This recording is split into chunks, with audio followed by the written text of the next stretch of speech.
It's truly vile. So let me wrap this up with some discussion about someone I've never talked about before. Uh, but you might know him. His name is Kirtaner. He has a different name that more people will be familiar with, called All. Well, no, I'm wrong. That is the name that you'll know. His name is Aubrey, but his online handle is Kirtaner. He's the 420 chan guy. And months ago in December, he he started posting these vaguely threatening messages. Well, not vaguely threatening, just outright threatening messages, saying, "quote By the way, I do intend on the destruction of Kiwi Farms and Josh Moon seeing a prison cell."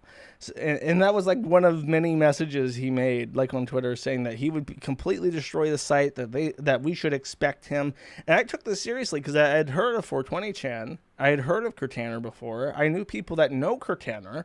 And I talked to like Frederick, and I talked to Glaive, one of the former admins, and I said, like, what is the actual threat here with this guy?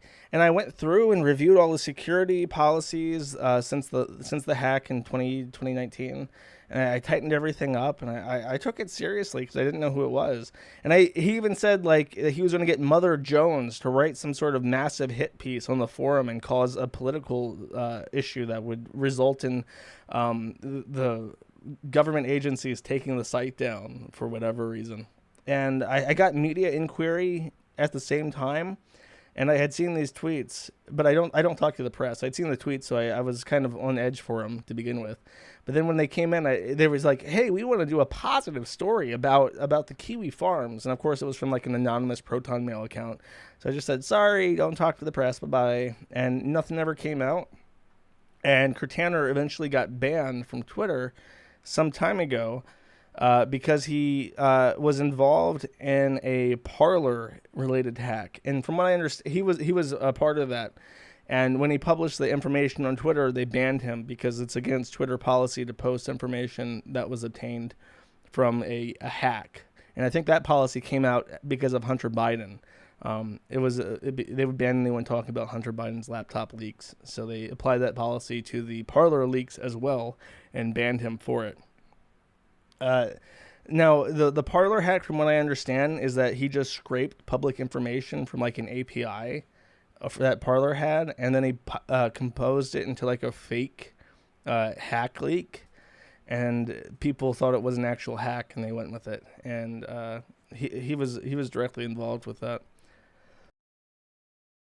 So, fast forward a couple months later, and someone revitalizes this very dead thread about Kirtaner, and I look at it, and I get sent this video,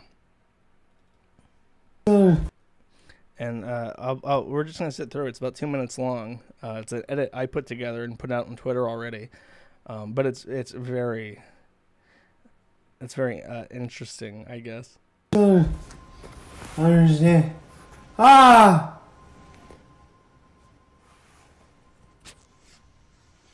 Yeah, blown up.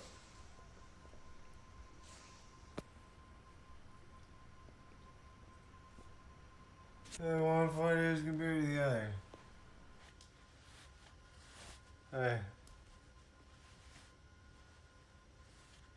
This thing's a fucking balloon. Go away!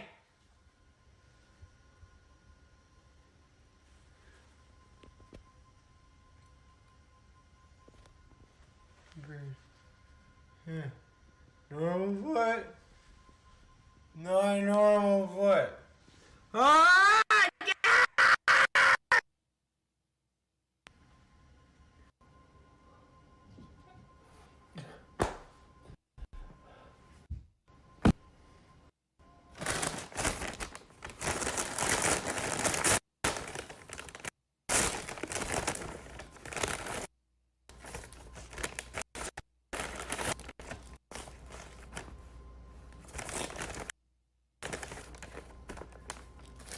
No.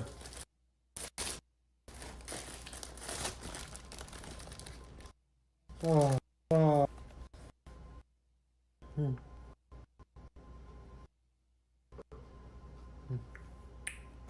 Huh.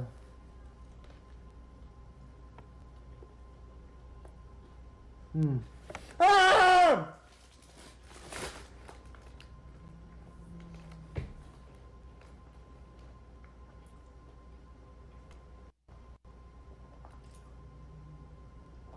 Do I need to narrate this?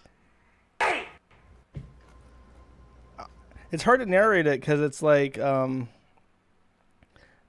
he just randomly screams. So I didn't like want to talk over it and get interrupted by him. In case you're only listening, you didn't miss much. He was showing his feet. Apparently, one is swollen, and he was yelling about that. Then he ate a burger and he yelled mid bite about just about nothing.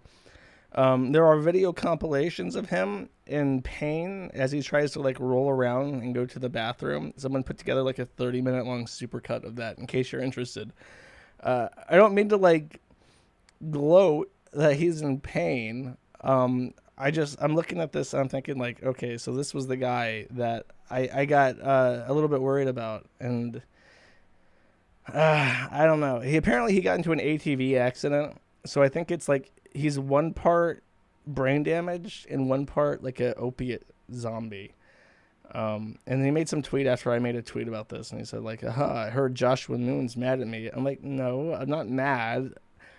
I'm just kind of marveling at this unfortunate predicament. And, there's only so much I can feel bad for him, because it's not like, oh, he got into an ATV accident and now he's just, like, hurt. Like, that in and of itself is one thing. But he runs for 20chan, right? So from what people have said is that when he live streams, like, that video was cut from a 48-hour continuous live stream. And he embeds it directly on 420chan when he's live. And he begs for money so that he can keep his house and stuff. And it's hard to feel bad for him, not just because he's putting this information out there on his own, but he's like a complete asshole. He has a kid, and I'll flick through this. Crunklord kind of sums it up in this thread. Spardot or Spardot, I don't know what the actual name is. He's posting her real name and posting their arguments with each other, and she's saying, so you're going to use that against me again, despite the fact of all the help I got after and admitted time and time again I was wrong in drinking problem. You were sober and you beat the shit out of me, told me it made you hard to hear me cry. And he says, citation needed. And she says, as you've done to me since we got together, no one believed me, you manipulative bastard. It was the main discord. And that's from like a criminal complaint against her, I guess, for domestic abuse. He posted this as like a gotcha. He says, this subhuman trash, referring to the mother of his child, piece of shit, is slandering me with false allegations of wife beating and ignoring a decade of constant severe abuse done to me, corroborated by others, police reports, etc. He's a sick asshole. Oh, I guess the guy is using her claims. He's a sick asshole obsessed with my girlfriend and just wants to hurt me and her. I'm done with this shit. You can keep my abusive ex if you want her so bad. Enjoy. And then this is the video apparently of him being beaten up by his girlfriend. Haha, so sick of you doing this. Haha, I forgot about some of the footage of her uppercutting me and shit. Haha, wow, haha, fuck. I got some fucked up video of her lunging at me to get my phone, my screams as she is biting me, trying to make me let go. How fucking dare you? I'm done with this shit. Every time you try this, I'll just post photos and videos of my abuse, and we'll see you keep defending her then. I'm done. It goes on, it's back and forth, but the really sad part is this, where she messages him, I believe, and says, good to see you're not in jail yet. And then he says, not so good to see the mother of my child is so fucking pathetic. She keeps begging Kiwi Farms to fuck me up because she's butthurt that I didn't see a message overnight while streaming shit on Twitch. Wow, she is not parent material. Wow, holy shit, I need to get my son away from that woman. Enjoy dealing with the mess you made. Deuces, get the fuck out of my mentions with your crybaby depressive shit asshole. And he says, you got butthurt that I didn't see signal messages overnight and proceeded to retaliate by spreading complete bullshit about me begging people not to give me a job and then asking Kiwi Farms to fuck me up harder. What the actual fuck is wrong with you? And where is it? That's just him like bantering back and forth. This. Okay, this is actually his girlfriend messaging her. I think that's like the guy that is fucking with him and talking about the domestic situation between them. But she messages him and says, "Really wish we could raise this amazing kid together as a family. Oh well, I'm logging off Signal now to try and be less depressed. This is a nightmare. I miss you so much, Aubrey. We could have been coming home next month. We could have been raising our son together like a normal family. I don't want any of this. I love you so much. I don't want our marriage to be over. Could have just brought up all his stuff, started over, raised a prodigal hacker son." Good luck with that. "Now he's going to grow up in Florida. Oh no! The birthplace of all miscreants and misfits. I want him to get a great education. I love you. Miss my fur family so much too." Cringe. "I miss you and I love you. I wish we could be a family." To which he replies by posting it on fucking 420chan. These private messages of her saying that she wants to be a family with him. And then she follows it up by saying, "Holy fuck, never mind. You're pure evil and I'm disappearing. You'll never hear from me or know shit about your son. Good riddance, you evil demon. Karma's going to catch up to you. Boo. And hoo boy when it does." And I guess this is right before the ATV accident. So I don't, I don't know if that's the karma. And then he calls her a snitch at some point. And then he's in pain. And this is from the supercut of him just screaming in pain. It is weird.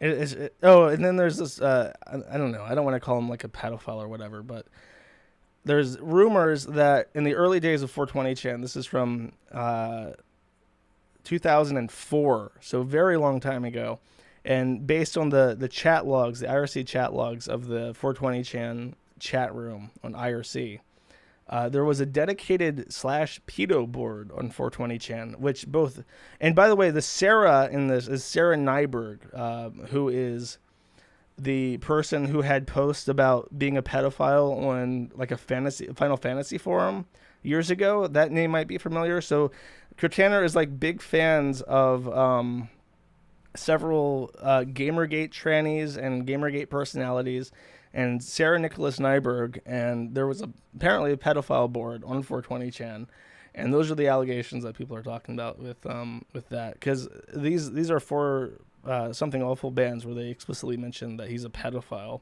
I think in relation to the pedo board on 420chan. I'm not going to read through this, but if you want the logs, they're on the forum. So I don't know. Again, I'm not like happy that he's like an opiate zombie, but he seems like kind of an asshole, and I don't necessarily feel bad for his situation. It seems like he could have made better choices in life to be less miserable. And yeah, that's all I have to say about that. I've never talked about Kirtaner before, and I probably won't talk about him again, at least until he does something like directly involving me, because I don't find him that interesting. I don't have any like experience on 420chan. I think I like checked it out like late 2000s just because I heard of it, and I didn't get involved in it. Though I do find it funny, actually, that it's kind of gained a reputation after Gamergate of him being a tranny chaser, and the 420chan just being like a transgender board as well. And I want to read some posts that I picked out in preparation for this stream, highlighting the kind of people who post on 420chan. Quote from this person: "I grew up super ghetto, so you can't give me that because we grew up, lol. I have developmental delays. I still enjoy using 4chan. Well, that is a redundant statement. I found this website. A lot of people are pussies and it bugs me. I'm thinking of killing a bunch of people soon. Also 200 suicidal thoughts a day. Sorry for a blog post." So that's post 103. I like this one. "I just want to be the one to peer into the matrix. To have such a vast network conquered by a crazed transgender technomancer is such an accomplishment." That's post 203. And this one from Lillian Chungerberg. I don't know if those names are... I think those names are randomly generated. "Anyone else also really enjoying this shit?" Referring to the picture of them with the mask on. "It's so clutch that it's been socially acceptable to just cover my face in public for my entire transition. A bit over a year ago, I never get misgendered anymore, but I'm not looking forward to when they go away, to be honest. Even though my face is really starting to shape up, It's still now and probably always will be borderline at best without facial feminization surgery, which is nowhere in my future that I can see as a student with no insurance. Hopefully, I'll at least be through with laser by then, and counting my blessings that my voice definitely doesn't give it away when I'm wearing a mask. So maybe that'll help when I'm finally am forced to show my hobgoblin ass mug to the world. This shit has really spoiled me. It's like training wheels for passing. I not been harassed once in a pretty conservative area, and I'm starting to get hit on to boot. They always mention that. Every fucking one of them. When they start, I got a cat call. I got hit on. I got groped and molested. I'm a real woman now. I get sexualized by random men. Which is not the norm here. I really doubt these country yokel dudes would call me sweetie and horn if they could tell. Some dude even called me sunshine the other day. Lamau. Troons. Such is life.